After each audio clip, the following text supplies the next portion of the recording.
اللہ تو اپنے معاملات میں بہت سخت ہے. یہ کتاب انذار ہے، تبشیر اور بشارت ان کے لیے جو بات مانتے ہیں. جو نہیں مانتے ہیں ان کے لیے عذاب کا کوڑا ہے یہ کتاب.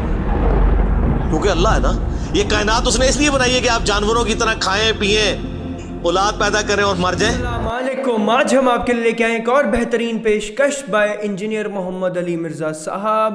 بہت بہترین ویڈیوز ہوتی ہیں ان کی. ایک اور ویڈیو ہم نے چوز کی اینڈ ان کی ایک بہت بہترین ویڈیو تھی یہ اللہ کا تعارف بذریعہ قرآن. بہت بہترین طریقے سے وہ قرآن شریف کا حوالہ دیں گے اینڈ بہت اچھے طریقے سے بتائیں گے کہ اللہ کا جو تعارف ہے وہ قرآن شریف میں اصل میں کیا ہے، اور اچھے سے بتائیں گے. تو میں بہت اچھا لگتا ہے مجھے، کیونکہ ہر ایک چیز جو بھی وہ بتاتے ہیں پوری کی پوری A to Z کلیئرٹی کے ساتھ پورا صحیح چیز بتاتے ہیں قرآن شریف کے حوالے سے. تو اس لیے مجھے ان کی چیزیں، ان کی باتیں بہت پسند آتی ہیں. تو آئی ہوپ آپ کو بھی پسند آتی ہوں گی.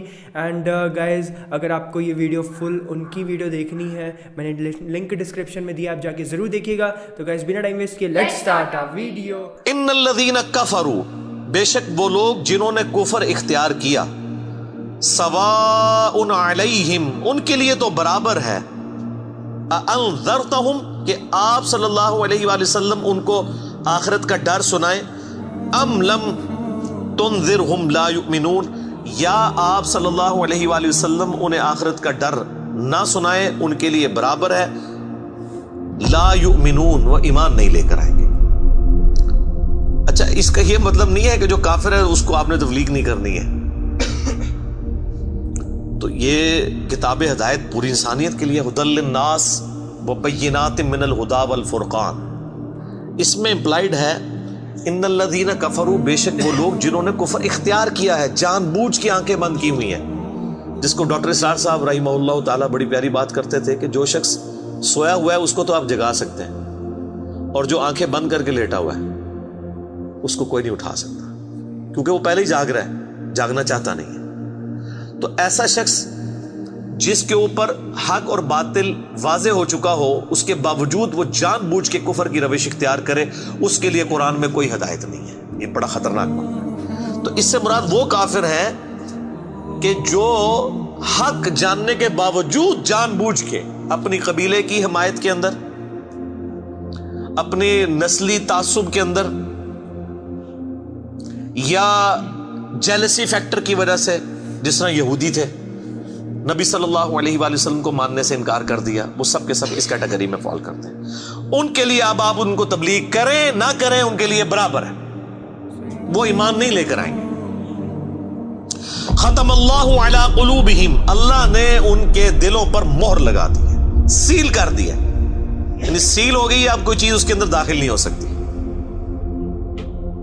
وعلی سمعہم، اور ان کے کانوں پر بھی، وعلی ابصارہم، اور ان کی آنکھوں پر بھی، غشاوۃ، پردہ پڑ چکا ہے، ولہم عذاب عظیم، اور ان کے لیے بہت بڑا عذاب تیار کر رکھا ہے اللہ نے. وَلِعَوْذُ بِاللَّهِ تَعَالَى اللہم اجرنا من النار، اللہم اجرنا من النار، اللہم اجرنا من النار. اچھا، قرآن کا طالب علم جب اس طرح کی آیات پڑھتا ہے نا تو وہ پریشان ہو جاتا ہے کہ بھئی قرآن تو بہت سٹریٹ فارورڈ ہے، اور آپ دیکھ رہے ہیں کہ اللہ تعالیٰ کے مزاج میں وہ چیزیں نہیں ہیں جو آپ کو میٹھے میٹھے واعظین بتاتے ہیں. اس لیے میں کہتا ہوں کتابوں کا خدا اور ہے اور بابوں کا خدا اور. قرآن بہت سٹریٹ فارورڈ ہے، کیونکہ یہ کلام کرنے والا کون ہے؟ اللہ.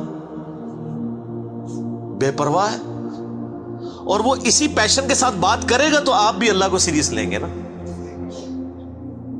اور اگر آپ کو یہ کہانی کرائی جائے گی، خیر ہے، جیسے ایک نانی ماں ہوتی ہیں، ایک دادی ماں ہوتی ہے، تو اللہ تعالیٰ تو نانی اور دادی سے بھی بڑھ کے رحم کرنے والا ہے.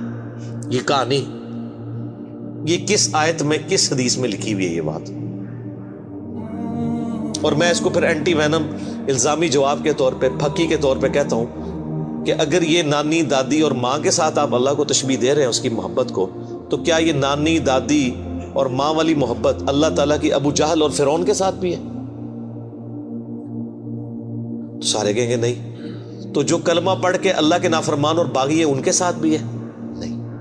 جو اللہ کی طرف رجوع لے آئے ان کے لیے. پورے قرآن میں ایک آیت بھی ایسی نہیں ہے کہ جو اللہ کا باغی ہو رجوع نہ لانے والا ہو، اللہ کہتا ہوں میں اس کو معاف کرنے والا ہوں۔ ہمیشہ یہ ہے کہ جو توبہ کر لے، اپنی اصلاح کر لے، رجوع لے آئے۔ یہ درجنوں آیات ہیں، وہ وقت کے ساتھ آئیں گی، ورنہ تو میں اسی آیت کے اوپر پورا یہ لیکچر ختم کر دوں گا، پھر آپ کا وہ یہ مصحف تو پچھلا تو 9 سال میں ختم ہوا ہے، یہ 18 سال میں بھی ختم نہیں ہونا۔ لیکن جنرل میں بات ضرور کروں گا تاکہ آپ کو ایک کنسیپٹ کلیئر ہو کہ جو باتیں بتائی گئی ہیں بالکل نان سینس باتیں ہیں، اس طرح کا کوئی کنسیپٹ نہیں ہے اسلام کے اندر۔ ایک میرا یوٹیوب پہ کلپ بھی ہے، اللہ کی رحمت سے دھوکہ، وہ آپ کلپ دیکھیں، میں نے اس میں کراس ریفرنس کے طور پہ کئی آیات پیش کی ہیں کہ یہ آپ کو بالکل کہانی کرائی گئی ہے۔ اللہ تعالیٰ اپنے معاملات میں بہت سخت ہے۔ اچھا، اس کی وجہ سے بعض لوگوں کے دماغ میں یہ بھی آ جاتا ہے کہ یار اللہ تعالیٰ دیکھو مور لگا دیتا ہے، نعوذ باللہ اللہ تعالیٰ کی اپروچ بڑی کوئی فنیٹک والی ہے، نعوذ باللہ۔ ایسا نہیں ہے، یہ ان لوگوں کے لیے جو جان بوجھ کے حق سے اناد کرتے ہیں، تو پھر اللہ تعالیٰ کہ غضب کا کوڑا ان پہ پڑتا ہے کہ یار ان کو بات سمجھ بھی آ گئی تھی، اس کے باوجود انہوں نے یہ کیا ہے، اب میں ان کو نہیں چھوڑوں گا، اب ان کے اندر ہدایت داخل بھی نہیں ہو سکے گی۔ یہ بہت، یعنی اس کو کہتے ہیں پوائنٹ آف نو ریٹرن۔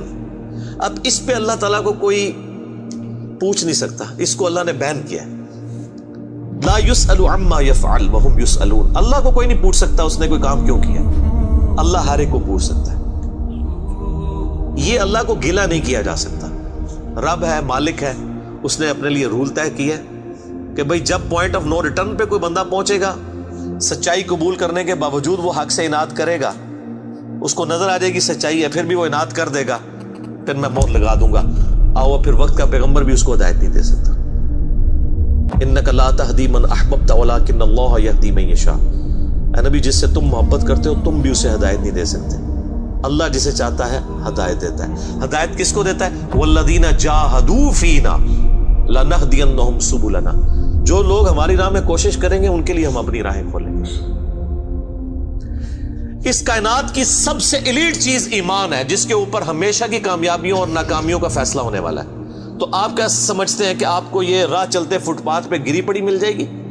اس کے لیے کوئی ایفرٹ پٹ نہیں کرنی پڑے گی، اور دنیا میں جس چیز کی منفعت چند سالوں کے لیے ہو وہ بھی اتنی ایفرٹ پٹ کرنے کے بعد ملتی ہے، اور جس سے ہمیشہ کی کامیابیاں آپ کا مقدر ہونے والی ہیں، آپ سمجھتے ہیں کہ وہ آپ کو چنگیزی لگ جائے گی، مفت میں ہی مل جائے گی؟ نہیں، ناٹ ایٹ آل۔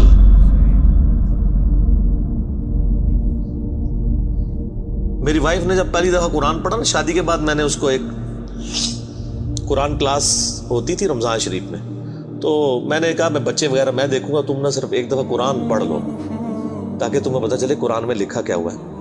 قرآن آپ اکیلے بیٹھ کے تو ظاہر ہے اس طرح نہیں ہے، ایک ماحول ہوتا ہے، ایک ڈیکورم ہے، کلاس ہے جس طرح یہاں لوگ بیٹھے۔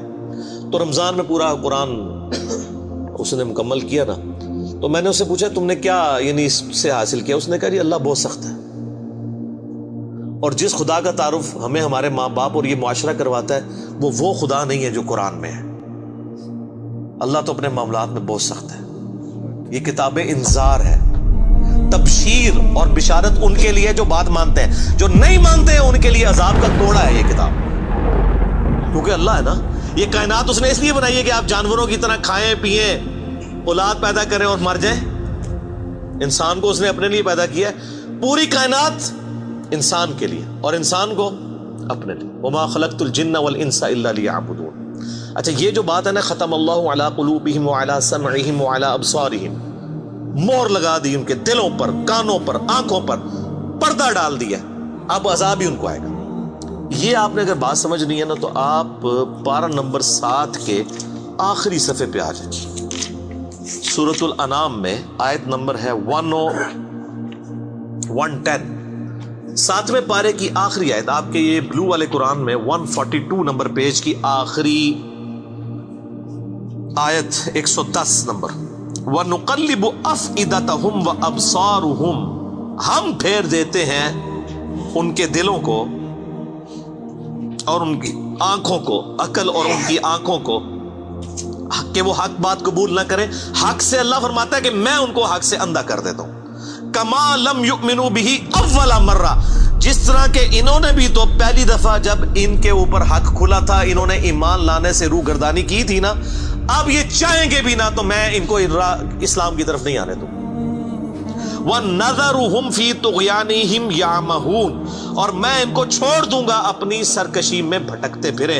وَلَوْ أَنَّنَا نَزَّلْنَا إِلَيْهِمُ الْمَلَائِكَةَ، اور اب اگر فرشتے بھی ان کے سامنے نازل ہوں، وَكَلَّمَهُمُ الْمَوْتَى، اور مردے قبروں سے نکل کے ان کے ساتھ بات کرنا شروع کر دیں، وَحَشَرْنَا عَلَيْهِمْ كُلَّ شَيْءٍ قُبُلًا، اور ہر چیز جن کا ان سے وعدہ کیا تھا ان کی آنکھوں کے سامنے آ جائے، قیامت بھی، عذاب بھی، سب کچھ بھی، مَا كَانُوا لِيُؤْمِنُوا، پھر بھی ایمان نہیں لے کے.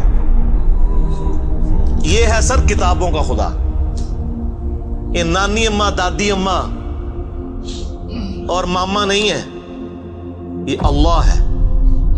کتنی سختی ہے کہ فرشتے بھی. اب مجھے بتائیں کسی سے مردہ نکل کے قبر سے کہے کہ میری تو پھینٹی لگ گئی ہے، آپ کو تو پوری زندگی نیند نہیں آنی ہے، لیکن اللہ فرما رہا ہے پھر بھی ایمان نہیں لے کے آئیں گے. کر لو جو کر. یہ اللہ کہہ رہا ہے. آمین. الا ان یشاء اللہ، ہاں اگر اللہ ہی چاہے زبردستی کسی کو اس طریقے سے ہدایت دے تو وہ الگ بات ہے. ولیکن اکثرہم یجہلون، لیکن اکثر لوگ جہالت کا شکار ہیں. وہ اپنی وشفل تھنکنگز کے اندر، امانیہم جنہیں کہا گیا، وہ ان میں پھر رہے ہیں، پھرتے رہے. اللہ تعالیٰ اپنے معاملات میں بہت سخت ہے میرے بھائیوں. اللہ کو سیریس لینے کی ضرورت ہے. ظاہر ہے اس کائنات کی ایک ہی حقیقت ہے، وہ اللہ ہے. اگر اس کو کوئی سیریس نہیں لیتا تو اللہ تعالیٰ کے لیے کیا ہے؟ وہ تو اپنے نبی سے 3 دفعہ قرآن میں کہلوا رہا ہے، قل انی اخاف ان عصیت ربی عذاب یوم عظیم. اے نبی تم فرما دو کہ بالفرض اگر میں بھی اپنے رب کی نافرمانی کروں تو مجھے خود اس بات کا ڈر لگا ہے کہ بڑے دن کا عذاب مجھے بھی آ پکڑے گا. جی سورۃ الانعام، سورہ یونس، سورہ الزمر، 3 سورتوں میں یہ ایک آیت 3 دفعہ آئی ہے.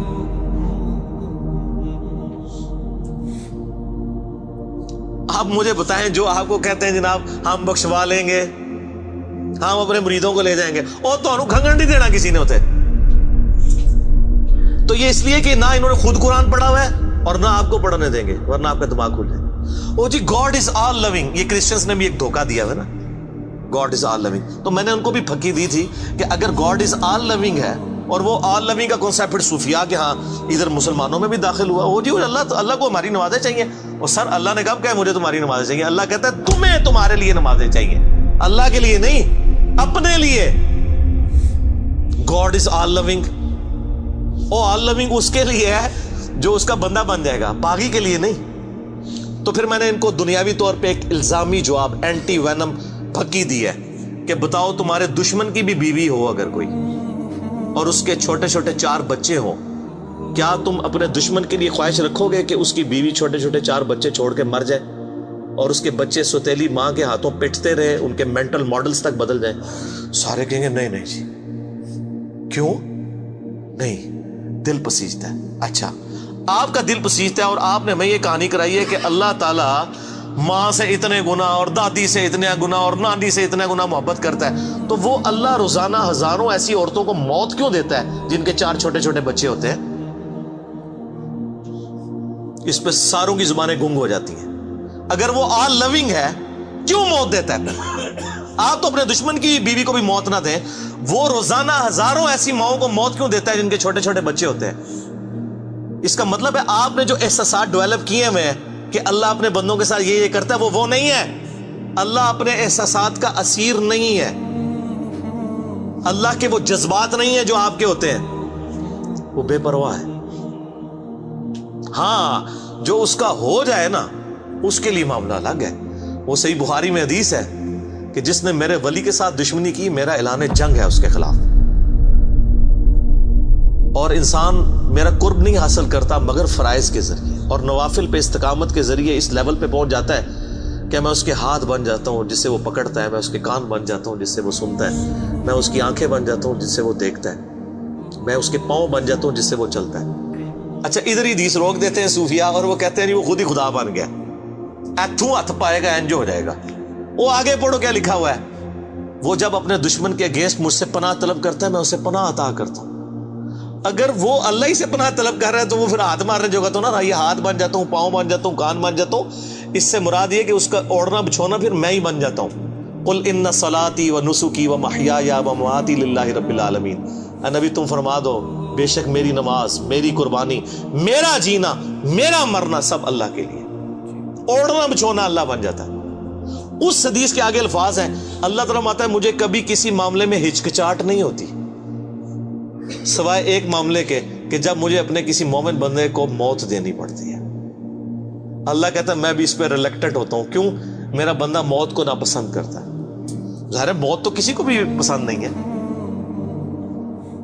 انسان زندہ رہنا چاہتا ہے، اور یہ اللہ نے انسان کی کوالٹی رکھی ہے کہ اسے زندہ رہنے کی خواہش ہے۔ اسی لیے اولیاء اللہ بھی جب خطاب کر رہے ہو نا، وہاں پہ سپیکر پھٹ جائے تو وہ بھی یوں کر جاتے ہیں، لا خوف علیہم ولا ہم یحزنون۔ کیوں کرتے ہیں؟ یہ نیچرل اللہ نے رکھا ہوا ہے۔ کسی اولیاء اللہ کو کہنا یہ سامنے یہ بٹ صاحب کے پاس جو بندوق بڑی خطرناک سی انہوں نے تانی بھی ہے، کسی اولیاء اللہ کو کہنا پڑھ لے کلمہ میں چلان لگاؤ، تو آپ دیکھ لیں اس کی کیا حالت ہوگی۔ یہ اللہ نے نیچرل رکھا ہوا ہے۔ موت تو اللہ فرماتا ہے کہ میں بھی ریلیکٹڈ ہوتا ہوں، وہ اپنی موت کو ناپسند کر رہا ہوتا ہے اور میں اسے موت دے کے اپنے پاس لانا چاہتا ہوں۔ پھر کیا ہوتا ہے؟ پھر تو وہ قرآن پاک میں سورہ حمیم سجدہ میں ہے نا کہ ایسے لوگوں میں پھر فرشتے نازل ہوتے ہیں، ان کو بشارت دیتے ہیں موت کے وقت۔ اور پھر سن ابی داؤد میں، سن نسائی میں بڑی ڈیٹیلڈ احادیث ہیں کہ جب ایمان والے کی موت کا وقت قریب آتا ہے تو باقاعدہ اس کو آمادہ کیا جاتا ہے کہ وہ خود کہے کہ میں مرنا ہے۔ وہ جب سب کچھ دیکھتا ہے وہ کہتا ہے ٹھیک ہے جان دو، پہلے نہیں کہتا جان دو۔ بڑا مشکل کام ہے۔ پہلے کہنا کہ جان دو تو حضرت موسیٰ علیہ السلام تھپڑ کیوں مارتے ہیں اسرائیل کو؟ میرا وہ بھی کلپ چڑھا ہے نا، بخاری مسلم میں حدیث ہے جو۔ تو یہ بہت سینسٹیو ایشو ہے۔ اللہ تعالیٰ کے بارے میں آپ اپنے دماغ کھول لیں، یہ آپ وہ کتاب کھول رہے ہیں جو بابوں کی لکھی ہوئی نہیں ہے کتاب، یہ اللہ کی نازل کردہ کتاب ہے، اس کو اسی طریقے سے سمجھنا ہے۔ شروع میں ہی آپ کا کانٹا نکل جائے گا تو آپ کو آگے قرآن سمجھنا آسان ہوگا۔ اللہ کے مزاج کو سمجھنا ہے آپ نے، اور یہ دماغ میں بات طے کر لینی ہے کہ بابوں کا خدا اور ہے اور کتابوں کا خدا اور۔ یہ آپ جو پڑھ رہے ہیں نا، یہ وہ خدا ہے جس کا تعارف محمد رسول اللہ صلی اللہ علیہ وآلہ وسلم نے آپ کو کروایا۔ یہ وہ خدا ہے جس کا تعارف پیغمبروں نے کروایا، اور پیغمبروں نے ان کتابوں کے ذریعے کروایا جو اللہ نے ان پہ نازل کی تھی۔ یہ مولانا روم کے مثنوی شریف والا خدا نہیں ہے، یہ قرآن شریف والا خدا ہے۔ وہ کہتے ہیں وہ مثنوی مولانا روم جو ہے وہ فارسی کا قرآن ہے، استغفر اللہ تو بولی، ایڈیاں کہانیاں، ایڈے جھوٹ، اتنی انبیاء کی گستاخانہ واقعات اس کے اندر ہیں، اور اس کو کہتے ہیں فارسی کا قرآن ہے۔ سر فارسی کا قرآن وہی ہوگا جو قرآن کا ترجمہ فارسی میں شاہ ولی اللہ دہلوی نے کیا ہوا ہے، باقی وہ کہانیاں لکھتا رہے، وہ قرآن نہیں بنتا۔ تو یہ ساری میں نے گفتگو شروع میں ہی کانٹا نکال دیا۔ گائز یہ تھا ہمارا ویڈیو آن اللہ کا تعارف بذریعہ قرآن۔ بہت بہترین طریقے سے محمد علی مرزا صاحب نے بتایا کہ اللہ بہت ہی سخت ہیں، بہت ہی اسٹریٹ فارورڈ ہیں۔ ہمیں جو قرآن میں لکھا ہے وہ پہلے اچھے سے سننا چاہیے، حالانکہ دوسرے کے سننے کے علاوہ مطلب دوسرے لوگ بہت الگ الگ طریقے سے، سب کی الگ الگ تفصیل ہوتی ہے نا، سب کی الگ الگ چیزیں ہوتی ہیں۔ خود ایک بار قرآن پڑھ کے اچھے سے ہر ایک چیز پڑھنی چاہیے۔ اینڈ مجھے ان کی یہی چیز ایک بہت پسند ہے کہ یہ سچ بولتے ہیں، اینڈ جو قرآن میں جو اصلی صحیح چیز لکھی ہوتی ہے اسی کا حوالہ دیتے ہیں، اس وجہ سے ان کی ویڈیوز بہت پسند آتی ہیں۔ اینڈ اوبویسلی اللہ بہت رحم والے ہیں، بٹ کس کے لیے؟ اپنے بندوں کے لیے، سب کے لیے نہیں۔ اوبویسلی دنیا میں کروڑوں انسان ہیں، سب کو کھانا کھلانے والے وہ ہیں، سب کو ہر ایک چیز دینے والے وہ ہیں۔ اگر وہ چاہے کسی کو ہدایت دے سکتے ہیں، اگر وہ چاہیں کسی کو ہدایت نہیں دے سکتے۔ اگر وہ نہیں چاہے نا تو وہ انسان اگر ہدایت پانا بھی، اگر کچھ اچھا کام کرنا بھی چاہتا ہوگا نا تو بھی نہیں کر پائے گا، بیکاز اللہ نہیں چاہتے۔ اس لیے بولتے ہیں نا انشاءاللہ، اگر اللہ چاہیں گے تو ہوگا، نہیں چاہیں گے تو نہیں ہوگا۔ تو بہت بہترین ویڈیو تھا۔ میں نے نا ان کا بھی قرآن کی تفصیل انہوں نے لائک بتایا 89 شاید سے ایپیسوڈ ہے ان کے، ایک ایک ایپیسوڈ 1 گھنٹے کا۔ بھائی صاحب، بھائی میں وہی سوچ رہا تھا میرے کو قرآن کا مطلب اچھے سے تفصیل بتانے والی کوئی ویڈیو مل جائے، تو ان کی ویڈیو مل گئی۔ بھائی میں تو ابھی ضرور ایک بار ہم جیسے سورہ تفصیل کر رہے ہیں جیسے سورہ ہم کر رہے ہیں ایوری ڈے, تو ویسے ہی ہم ان کی بھی ویڈیو ضرور لے کے آئیں گے, ضرور کریں گے بھائی, ضرور کریں گے. So guys thank you so much for watching this video. I hope آپ کو کچھ نہ کچھ سیکھنے سمجھنے ملا ہوگا. تو thank you guys, thank you so much for watching this video. ملتے ہیں اگلے ویڈیو میں. شب بخیر, بائے بائے, ٹیک کیئر, سی.